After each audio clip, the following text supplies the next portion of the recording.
Nós estamos numa série de exposições em Colossenses.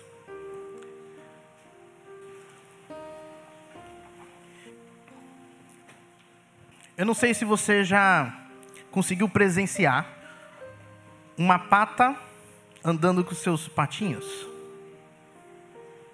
Já conseguiu presenciar isso? Não apenas no lago ou ali em algum lugar cercado, mas vocês já viram a pata com seus patinhos na cidade, atravessando de um lugar a outro? Eu já consegui presenciar isso. Eu estava em Águas de Lindóia quando era mais novo, né, adolescente, e aí eu presenciei isso. A cidade parava para eles passarem. É porque estava acostumado já com isso acontecendo.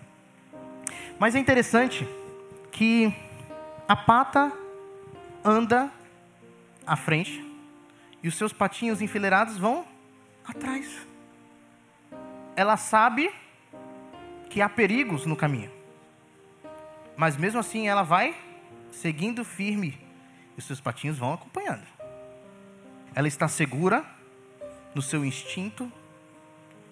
Seus patinhos também. Seguro no instinto da mãe, pelo menos, né? Mas, mesmo em meio aos perigos, ela continua. Ela não deixa de expor seus patinhos aos perigos. Porque ela sabe que para eles crescerem e se tornarem patos adultos que conseguem prever perigos e andar no meio do perigo, eles precisam disso. Precisam estar expostos a perigos, de certa forma. A gente não precisa ir para os patos e os patinhos. A gente tem isso quando a gente é pai e mãe.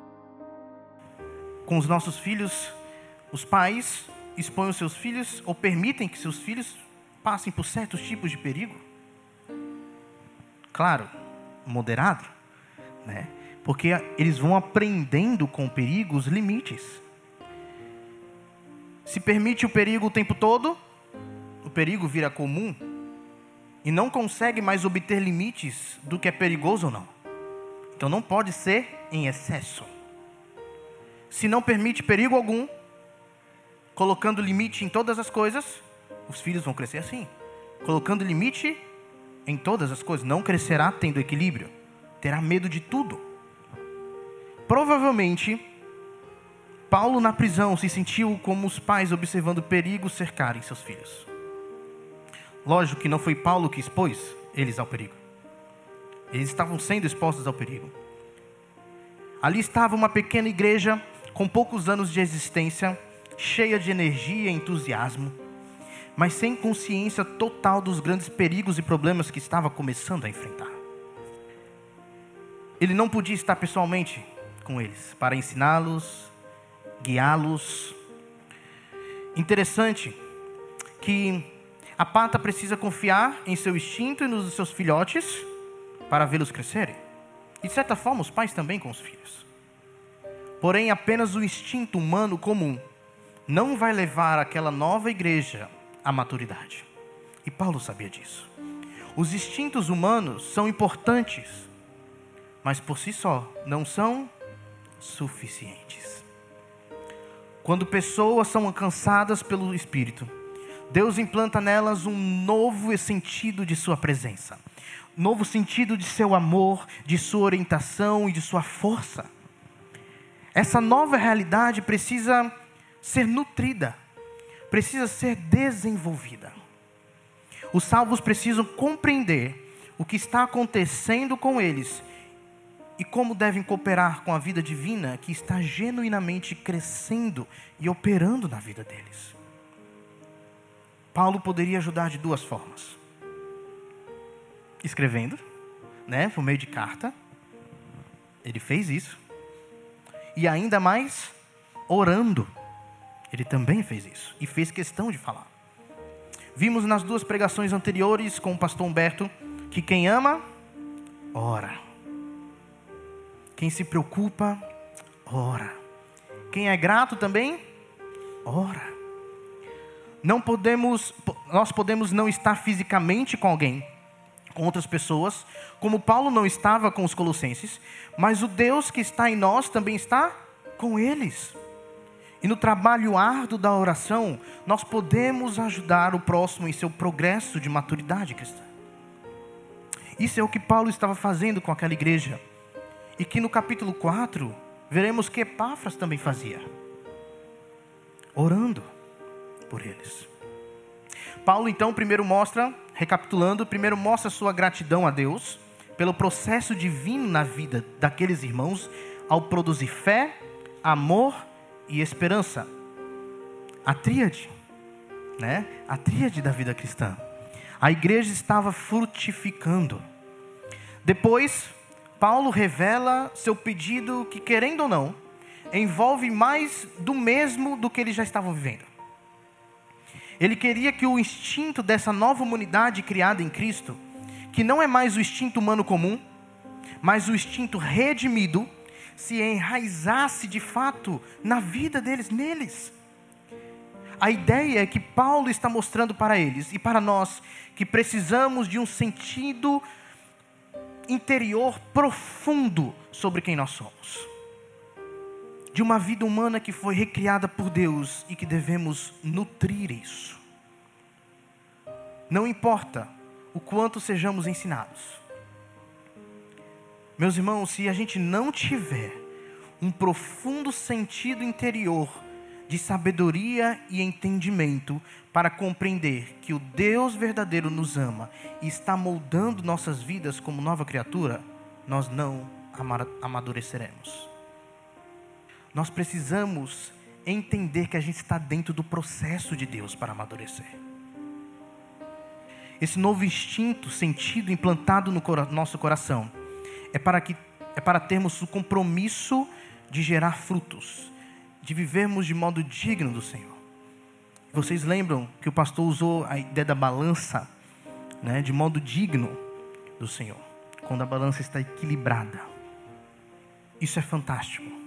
Porque Deus não está ansioso para apontar o menor erro e brigar conosco por causa disso. Deus não nos cria em Cristo para dizer que não podemos ter prazer nesta vida, ou para mostrar que nunca atingiremos o grau de santidade esperado por Ele. A intenção de Deus é bela. É que a vida humana floresça e dê frutos. Ele é um Deus que quer o nosso bem, que se deleita em vidas frutíferas, tem prazer em corações que são coerentes com a obra que Ele fez em nós. Mas para isso acontecer, a nova vida tem que ser real. É necessário transformação. Por isso Paulo, ele diz no verso 12, que esse processo ao qual ele pediu, precisa ser vivido com gratidão. Porque o que precisamos para viver aquilo que Paulo pedia, Deus já fez por nós e em nós. Vamos ler capítulo 1, e eu quero ler a partir do versículo 12, tá bom? Colossenses 1, 12 a 14. Dando graças ao Pai, que vos fez idôneos à parte que vos cabe da herança dos santos na luz. Ele nos libertou do império das trevas e nos transportou para o reino do Filho do seu amor, no qual temos a redenção, a remissão dos pecados. Situações já lhes encontraram no caminho ao ponto de mudar sua vida drasticamente? Eu acho que todo mundo já passou por isso. Às vezes somos impactados por algum acontecimento em nossa vida. Algum acidente, alguma doença. Somos transformados com a chegada de alguém em nosso meio, ou a partida de alguém do nosso meio. Transformados com relacionamentos diversos. Ou até mesmo a iniciação de uma formação acadêmica, um emprego que a gente começou. Somos transformados pelos acontecimentos. No entanto, há uma mudança de vida que um ser humano pode passar e que, graças a Deus, nós passamos. que é a mudança de um reino das trevas para o reino de luz. A gente está falando de salvação. Isso porque salvação envolve transformação. E o mais incrível é que não é apenas uma transformação posicional no momento ali da salvação, mas uma transformação constante. Deus preparou um caminho de progressão para vivermos. Estamos nesse processo. É isso que o apóstolo Paulo vem trabalhando aqui no texto. Ele vem fundamentando a mudança de vida no que aconteceu conosco em Cristo. Os colossenses precisavam entender que o proceder em Cristo não pode ser o mesmo que o proceder sem Cristo. Que há uma vontade suprema a ser conhecida, uma sabedoria e entendimento, um modo digno a ser vivido. Há frutos que precisamos gerar, força, poder e perseverança que devemos ter. Mas que isso não deve ser achado fora do que Deus fez por nós já. Temos nosso coração restaurado e agora o modo de pensar, falar e ser estão quebrantados por Cristo, por quem Ele é e pelo que Ele fez. Esses nossos versos dizem mais diretamente sobre o que o Deus fez.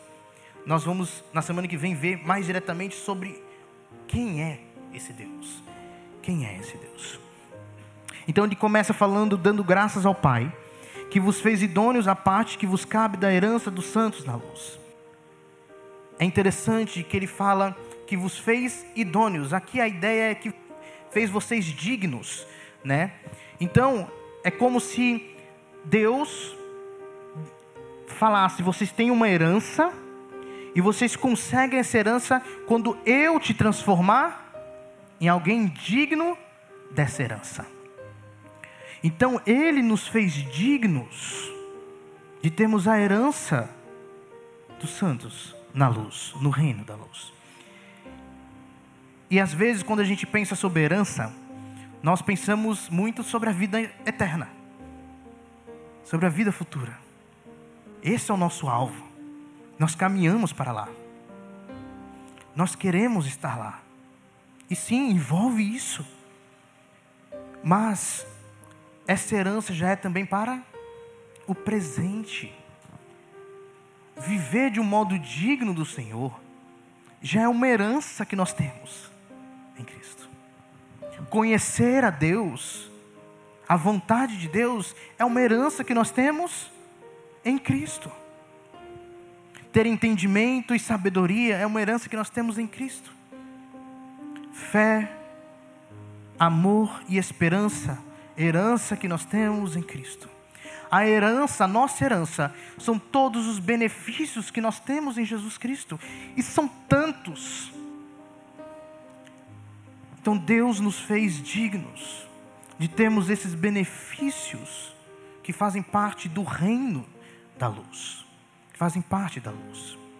E aí Ele começa a mostrar como Ele nos fez dignos, como Ele nos fez idôneos para a herança que nos cabe dos santos na luz. E aí entra o versículo 13. Ele nos libertou do império das trevas e nos transportou para o reino do Filho do seu amor. O Pai é o agente da libertação. Essa palavra libertou pode ser também traduzida por resgatou. A ideia é que Deus nos atraiu para si. Deus não pega na nossa orelha, como um pai emburrado com seu filho por ter apontado, vem aqui, e nos leva para outro lugar. Não. Deus resgata, liberta, atraindo. Nós cantamos sobre isso. Esse é o poder da graça. Uma graça irresistível que age no coração para nos levar, para nos tirar de algo, nos guiar para outro algo, nos transportar. A pergunta que fica é: libertou de onde? Do domínio, do império das trevas. Quando falamos isso, pode vir o entendimento errado de que o domínio das trevas é Satanás e os seus, mantendo as pessoas reféns. Mas não. Para entendermos o tamanho da libertação, nós precisamos entender o que é estar sob domínio das trevas, ou no domínio das trevas. Para isso eu quero que os irmãos abram em Efésios 2. A gente vai para lá, vai voltar para o texto e depois vai voltar novamente para Efésios 2, tá? É uma carta paralela. A carta de Colossenses tem muitos textos que são paralelos, muitos textos que são parecidos. Em Efésios nós entendemos de forma mais detalhada o que era estar dominado pelas trevas e o que é esse resgate. Efésios capítulo 2. Ele começa falando: Ele vos deu vida, estando vós mortos nos vossos delitos e pecados, nos quais andastes outrora, segundo o curso deste mundo, segundo o príncipe da potestade do ar, do espírito que agora atua nos filhos da desobediência, entre os quais também todos nós andamos outrora, segundo as inclinações da nossa carne, fazendo a vontade da carne e dos pensamentos. E éramos por natureza filhos da ira, como também os demais. Então, o estado de quem está no império das trevas, no domínio das trevas, é um estado de morte. Não significa apatia, não significa que não anda, não significa que está parado, significa que está vivendo um estilo de morte. Então, mortos nas suas transgressões e nos seus pecados. Não há como fugir. Quem está morto aqui, quem está no império das trevas, não consegue fugir dos seus pecados, não consegue fugir das suas transgressões. E ele coloca aqui, outrora segundo o curso deste mundo. Ou seja, às vezes a gente confunde um pouco. Às vezes a gente acha que império das trevas e domínio das trevas é mais sobre viver como os demônios, viver como Satanás, ou algo do tipo, viver o que é mal. Mas na verdade, domínio das trevas diz mais sobre andar de acordo com os nossos próprios pensamentos, nosso próprio coração. E quem anda em morte em suas transgressões e pecados é equivalente ao curso deste mundo. A como está o curso deste mundo, o sistema que nós temos deste mundo. É equivalente ou anda segundo o príncipe da potestade do ar. O espírito que agora está atuando nos que vivem na desobediência. E aqui ele fala também sobre forças espirituais. Ele acrescenta ainda no versículo 3: entre os quais também todos nós andamos outrora, segundo as inclinações da nossa carne, fazendo a vontade da carne e dos pensamentos, e éramos por natureza filhos da ira, como também os demais. Percebem como que império das trevas é mais sobre estar entregue a nós mesmos? E a gente pode aprender algumas coisas com isso. Primeiro, que ações satânicas não podem ser reduzidas a ações espetaculares ou extraordinárias que a gente vê aí, sobrenatural. Não. A Bíblia faz questão de colocar em pé de igualdade aquele que vive longe dos caminhos do Senhor, já é por si servente das trevas. O que eu estou querendo dizer com isso? Que muitas vezes a gente pode querer culpar forças espirituais por algo que somos nós que estamos fazendo e vivendo, a partir do coração. Isso são pessoas que estão mortas nos seus delitos e pecados. Pessoas que são entregues a si mesmos. Pessoas que são entregues ao seu próprio coração, aos seus desejos, à sua própria carne e pensamento. E a outra coisa que a gente pode aprender: nós conhecemos a mão poderosa de Deus à medida em que observamos nossa própria condição passada em contraste com a presente. A gente consegue perceber de maneira mais clara o tamanho do poder de Deus quando observa o que a gente era, em contraste com o que a gente é agora. Porque só Deus para fazer isso. Não estávamos então lá no império das trevas contra a nossa vontade. E alguém nos colocou nessa cela, nos fazendo ficar parados sem conseguir agir, esperando um tipo de libertador. Para falar a verdade, pessoas que estão mortas nos seus delitos e pecados não querem tanto o libertador. A ideia aqui é que por causa da nossa vontade, nós estávamos vivendo presos a um estilo de trevas. Nós servíamos o império das trevas.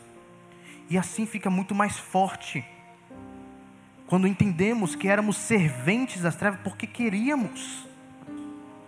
Olha que graça é essa de Deus. Que poder é esse de Deus. Ele nos atrai então para si, resgatando-nos de nós mesmos e nos transportando para o reino do Filho amado. Essa atração envolve uma retirada e um transporte. Paulo está mostrando que o alvo de Deus não é livrar da escravidão. Escute bem isso aqui. O propósito de Deus não é deixar de sermos escravos, é deixarmos de sermos escravos de nós mesmos. Mas Ele quer mudar o Senhor a qual servimos.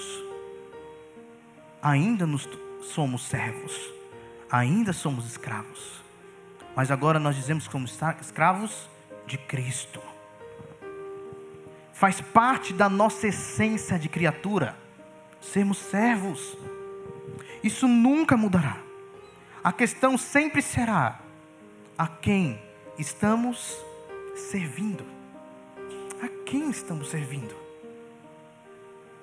É interessante porque a linguagem aqui utilizada por Paulo é proposital para nos levar de volta ao êxodo do Egito e sua peregrinação para a terra prometida. Era uma herança que o povo de Israel tinha. A herança que cabia a eles. O que Deus tem feito em Jesus e está fazendo por muitos é como se fosse um novo êxodo. O grande momento da libertação dos escravos lá. Ser salvo, então, é deixar o Egito do pecado e viajar com gratidão rumo à herança prometida, para onde Deus reina e servos o adoram. Sabemos que a salvação em si é espiritual, mas também material.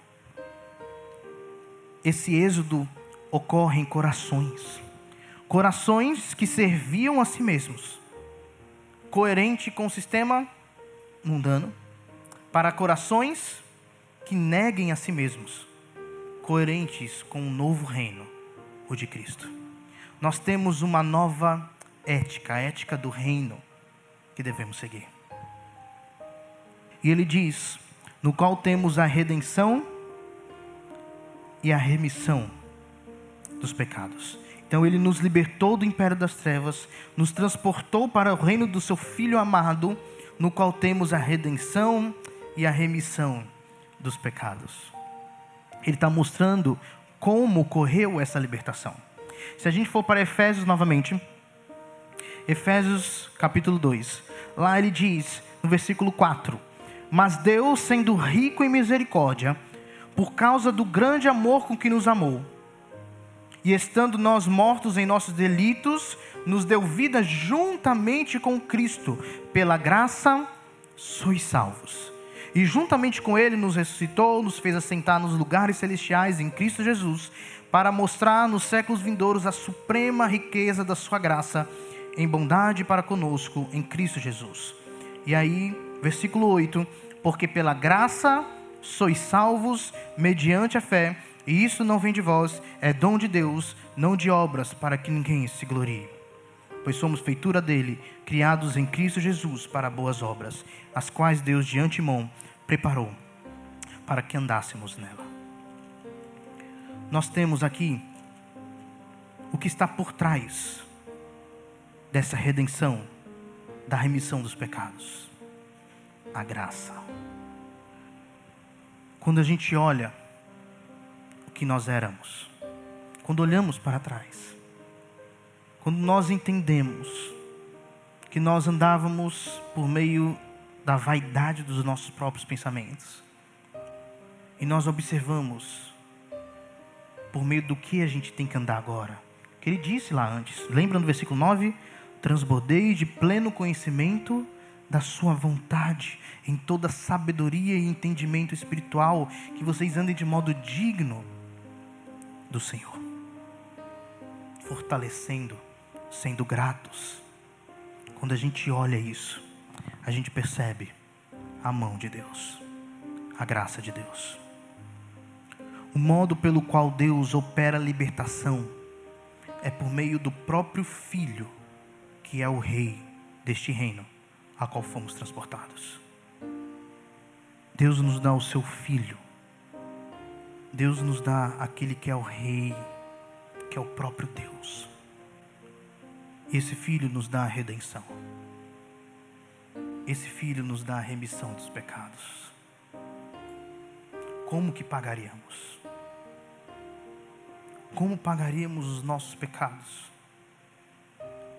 Paulo enfatiza que Cristo arcou com o preço dos pecados, pagando pela nossa liberdade.